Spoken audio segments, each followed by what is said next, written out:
Nous étions à la recherche d'un véhicule, un véhicule allemand de prestige. Une société nous a contactés, un mandataire. Et il se trouve que cette société, ce mandataire, avait ce véhicule qui répondait à tous nos critères de recherche. Nous avons donc versé 14 500 €. Et 3 semaines, 2 mois après, pas de véhicule. Et aujourd'hui, 10 mois après, nous n'avons toujours pas de voiture. Et lui a toujours nos 14 500 €. Patrick porte plainte et mène son enquête. Il découvre qu'il n'est pas la seule victime dans ce cas. Au total, 7 autres personnes qui ont eu maille à partir avec ce mandataire.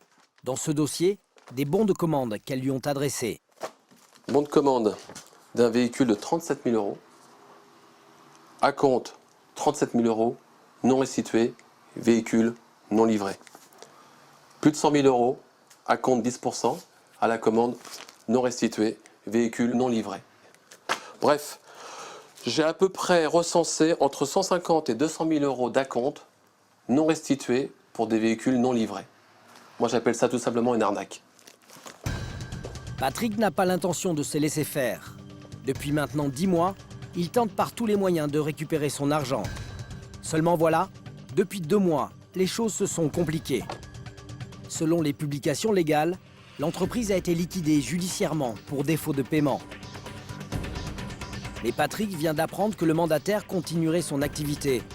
Et c'est pour cela qu'il se rend aujourd'hui à Paris, au siège de l'entreprise. À ses côtés, c'est Arnaud, qui lui a perdu 37 000 €. Tous les deux vont tenter de récupérer leur argent auprès de l'homme qui s'était engagé à leur fournir leur voiture. Seulement, problème. Ah, c'est fermé. On aurait cru que c'était ouvert. Le magasin est fermé, mais certains indices laissent pourtant penser que le mandataire n'a pas totalement cessé ses activités. L'ordinateur est allumé. Hein. Ouais. Donc l'ordinateur est allumé, ça veut dire qu'il y a encore du courant. Donc s'il y a encore du courant, ça veut dire qu'il paye des factures. Que la machine à carte bleue, elle fonctionne aussi encore. Je pourrais passer ma carte bleue à l'intérieur. L'imprimante est encore sous tension. Il n'y a pas de poussière sur les Il y a de la bureaux. poussière nulle part. Voilà, c'est un local d'activité qui ressemble à n'importe quel autre. Donc c'est toujours vivant. Donc n'importe qui peut encore se faire avoir. Donc ça dure, ça peut durer. Pour en avoir le cœur net, les deux hommes décident de se rendre dans un garage à 500 mètres de là, qui, d'après eux, appartiendrait au mandataire. Bon, de mémoire, je sais que c'est par là. Je me rappelle. Sur le chemin, ils découvrent que celui qu'ils cherchent est connu dans le quartier.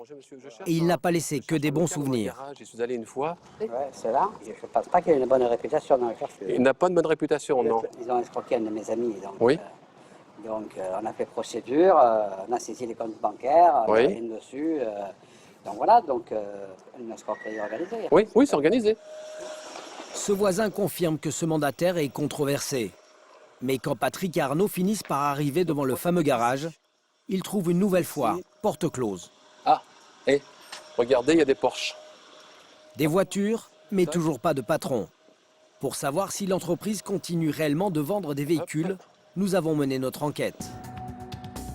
Malgré la liquidation judiciaire, le site du mandataire propose toujours de belles berlines et un numéro de téléphone.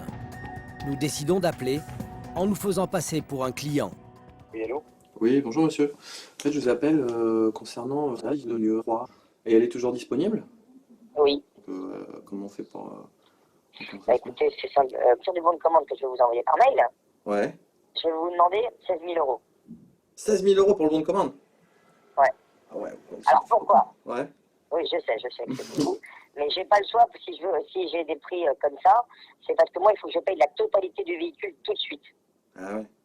D'accord. Je fais un bon de commande, et le véhicule, 8 jours après, le véhicule est... Donc une voiture d'une concession en Allemagne, ça se vend 22 000 les yeux fermés. 22 000 € pour une voiture qu'il nous vend presque 5 000 € moins cher. C'est pour ne pas rater cette belle occasion qu'il nous pousse à payer un acompte. Mais surprise, il nous demande de faire notre virement au nom d'une entreprise qui n'est pas la sienne. Ok, donc là, le bon de commande, il sera chez qui? Tout sera passeport. Tout passe. Moi, Et du coup, c'est une entreprise sérieuse ou? Ah ben oui, sinon je ne travaillerais pas pour elle. C'est quoi, c'est un gros truc? Non, c'est pas un gros truc, c'est une petite société qui fait aujourd'hui 20-30 voitures à des professionnels par an. D'accord. Et ils ont Comme pas, ça. ils ont pas de showroom?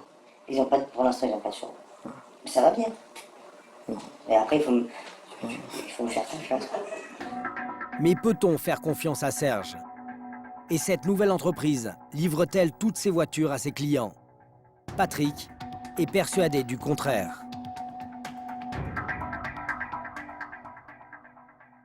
Aujourd'hui, une victime s'est manifestée, m'a adressé un bon de commande de la société. L'homme a payé 10 700 € pour une grosse voiture allemande qu'il n'a jamais reçue. Lui aussi vient de porter plainte.